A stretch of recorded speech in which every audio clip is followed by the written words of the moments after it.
Evilest thing that was done to you, Story 4. My husband left me after I was diagnosed with cancer. He forgot I took care of him when he got into an accident. I'm allowed to be bitter, right? I don't need to filter whatever I feel. I would like to be positive and be an inspiration and all that, but all I'm feeling now is bitterness and hatred. I'm allowed. Give me this moment of resentment. I got diagnosed with breast cancer in my 40s. As bad as it sounded, I tried to remain positive, telling myself that at least I finally knew why I was uncharacteristically tired all the time and had been losing so much weight.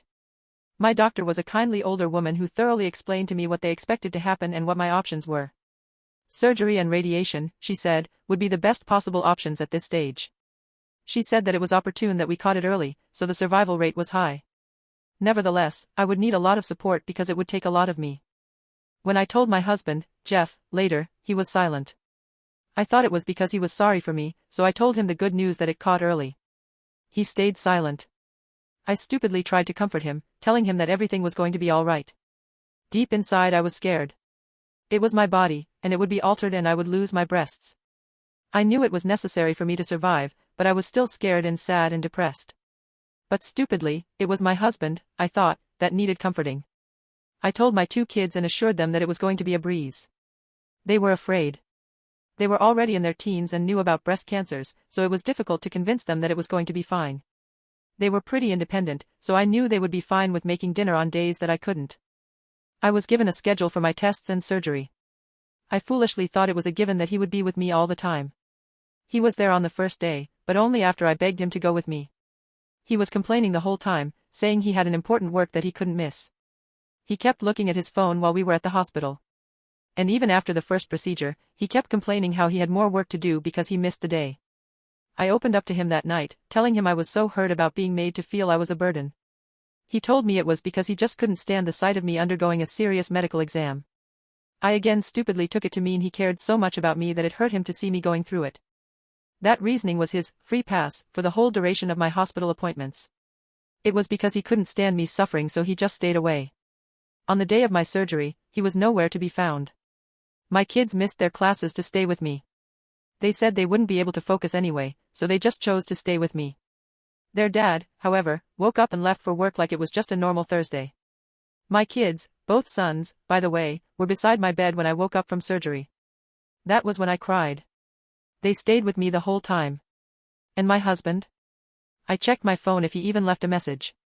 Nothing. My sons noticed my distress. They knew that their dad should be with me at that time. They didn't make any excuses for him, but they refused to say something to not further upset me.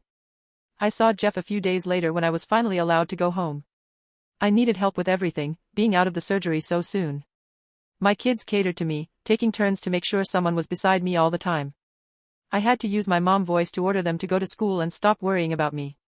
And I had to beg my husband to stay beside me for just a couple of days. He did stay home for 2 days but also stayed useless the whole time. He was in his phone the whole time. I had to call him so he would finally give me attention and help me out of the bed. I cried to him on the second day. I told him I was not only physically hurting, I was also on an all-time low emotionally, seeing my body transformed so drastically. He said it also hurt him to look at me without my breasts. That's it. That's what he said. It hurt him. Him. Never mind that it was me who literally underwent a whole life-changing surgery. Never mind that I was scared the whole time. Never mind that things could go wrong and I could have died while on the operating table. It was him who was really hurting. He was hurt because I lost my breasts. I lost it. With all the strength I had left, I yelled at him. I told him he was horrible for leaving me all alone. For making everything about him. For not giving me the support I needed. For being a useless partner. And again, he had the audacity to look like I physically slapped him. He told me that I was only thinking about myself. He was suffering the same thing, worrying about how our finances would look because I couldn't work for a time. About how different our lives would be now that I had no breasts. It was ridiculous, all of it. I told him so. I told him that I didn't care he was suffering from imaginary scenarios. I was literally physically and emotionally suffering and he couldn't be bothered to even hold my hand. He left in the middle of our argument to cool off.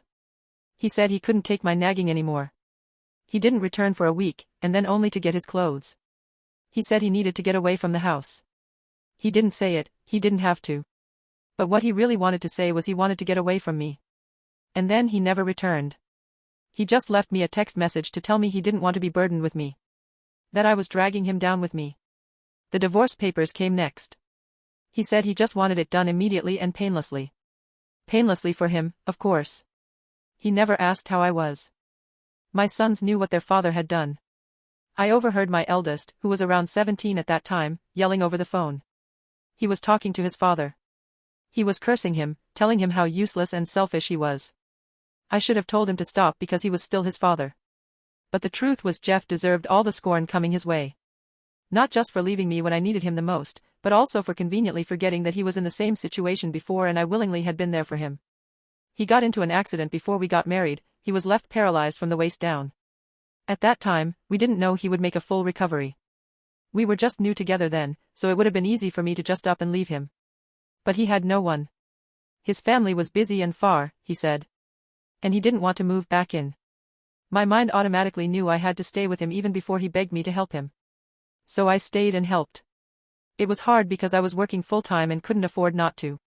But he slowly made a recovery. And now he's gone. He's gone because he believed staying with me and taking care of me would be hard for him. He's gone because he couldn't see me without breasts. He's gone because he's selfish. After all I've done for him, he couldn't do the same for me. He's the most evil person who ever came to my life. If you liked the story, please give it a thumbs up. Share the video and subscribe for more. Click the bell icon so you don't miss out on new videos. Thank you very much.